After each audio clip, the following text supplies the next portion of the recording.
स्वागत है दोस्तों आपका हमारे चैनल ताकड़ ऑनलाइन स्टडी में। दोस्तों इस वीडियो में हम वर्त के बारे में यानी वृत्त के यानी जिसको हम बोलते हैं इंग्लिश में सर्कल के बारे में जो है सारे कुछ जो महत्वपूर्ण जानकारियां हैं कि कौन सी इसकी त्रिज्या होती है, कौन सा इसका व्यास होता है, छेदक रेखा, स्पर्श रेखा, त्रिज्यखंड, वर्तखंड, जीवा, ये जो सारी बेसिक छोटी छोटी जानकारियां हैं वो सारी जानकारियां इस वीडियो के अंदर हम हासिल करने वाले हैं। बिल्कुल बेसिक से और सामान्य जानकारी जो हर एक क्वेश्चन के लिए जो है बहुत ही इंपॉर्टेंट होती है।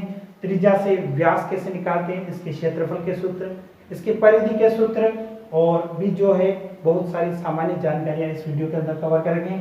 सबसे पहले बात कर लेते हैं वृत्त क्या होता है। तो वृत्त जो है एक केंद्र के चारों तरफ एक वर्ताकार जो है घेरा जिसको हम वृत्त बोलते हैं।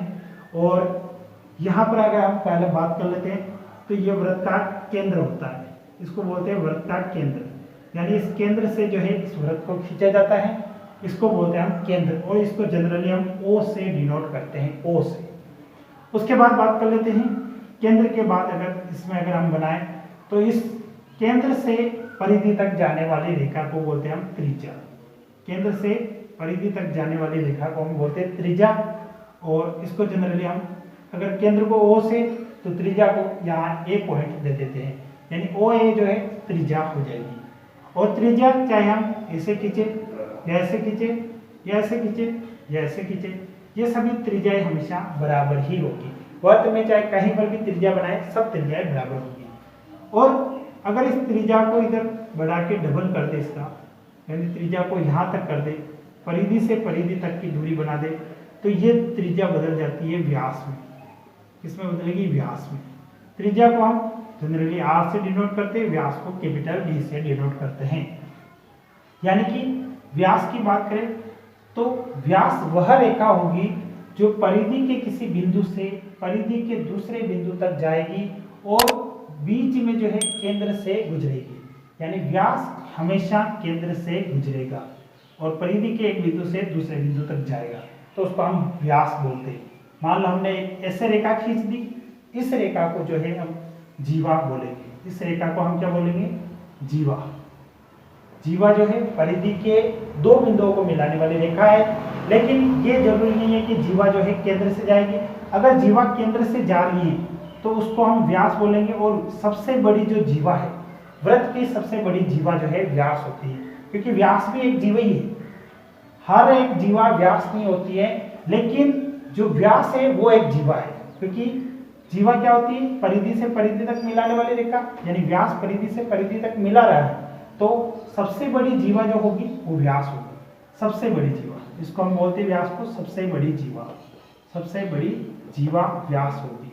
और जीवाएं बहुत सारी खींची जा सकती हैं इस प्रकार से। ये सारी रेखाएं जो है जीवाएं होती है आपस में। ये सारी खड़ी भी हो सकती है, जैसे आड़ी भी हो सकती है, सभी लाइनों को हम जीवाएं बोलते हैं। उसके बाद हम बात कर लेते हैं तो यहाँ पर एक भाग बना लेते हैं, इस भाग को बोलते हैं हम त्रिज्यखंड। वर्त के इस भाग को बोलते हैं त्रिज्यखंड। यहाँ पर एक कोण बनाता है थीटा कोण, और ये आपको पता है त्रिज्या है। तो वर्त के केंद्र से इस प्रकार से एक चाप तक अंतरित किया गया कोण त्रिज्यखंड कहलाता है। इस त्रिज्यखंड को हम लघु त्रिज्यखंड भी बोलते हैं, क्योंकि ये छोटा वाला है तो लघु त्रिज्यखंड। और इसके बाद जो है बच रहा है उसको दीर्घ त्रिज्यखंड बोलते हैं, यानी बड़ा वाला त्रिज्यखंड, क्योंकि बाकी जो बचा वाला भाग है वो बड़ा वाला त्रिज्यखंड हो गया और ये लघु त्रिज्यखंड। उसके बाद इसके अंदर अगर हम देखें तो इस वाले भाग को जो है वर्तखंड बोलते हैं। इस वाले भाग को बोलते हैं वृत्तखंड। और वृत्तखंड को छोड़ के जो ये वाला भाग लघु हो जाएगा, तो बाकी जो बचा हुआ भाग है वो दीर्घ हो जाएगा। दीर्घ यानी बड़ा वाला वृत्तखंड। तो वृत्तखंड भी दो भाग है, एक तो ये नीचे बनाया जो छोटा वाला लघु हो जाएगा, तो बाकी जो बच रहा है वो दीर्घ वृत्तखंड हो जाएगा। उसके अलावा इस प्रकार की अगर रेखा हमने खींच रखी है इसके स्पर्श करती हुई, तो इसको स्पर्श रेखा बोलते हैं। वर्त की स्पर्श रेखा, यानी वर्त को स्पर्श करते हुए जा रही है। और अगर इस प्रकार से हमने एक रेखा खींच दी जो वर्त को काटते हुए जा रही है, तो इस रेखा को हम बोलते हैं छेदक रेखा। छेदक रेखा, छेदक रेखा और स्पर्श रेखा में ये अंतर, स्पर्श रेखा स्पर्श करते हुए जाएगी और छेदक रेखा परिधि को काटते हुए जाएगी। तो ये छेदक रेखा, ये स्पर्श रेखा। वर्तखंड और उसके बाद त्रिज्यखंड और व्यास जीवा त्रिज्या।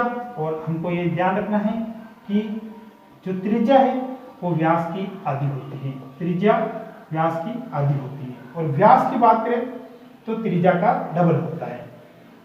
उसके बाद वर्ग का जो क्षेत्रफल का फॉर्मूला होता है वो पाई आर स्क्वायर होता है, पाई आर स्क्वायर। पाई जो है, पाई का एक निश्चित मान होता है जिसको हम 22/7 या 3.14 भी जो है हम जनरली लेते हैं। 22/7 या 3.14 दोनों एक ही हैं। उसके बाद परिधि का जो सूत्र होता है, इसकी परिधि का वो होता है 2 पाई आर। और पाई वही है 22/7, आर हमारे पास त्रिज्या है, परिधि होती है 2 पाई आर। परिधि क्या होता है, ये जो राउंड शेप है इसको हम जो है परिधि बोलते हैं। और अगर वर्ग का चाप पूछा जाए तो चाप क्या है, इसका एक भाग, इस परिधि का एक भाग जो है वो हमेशा चाप कहलाता है।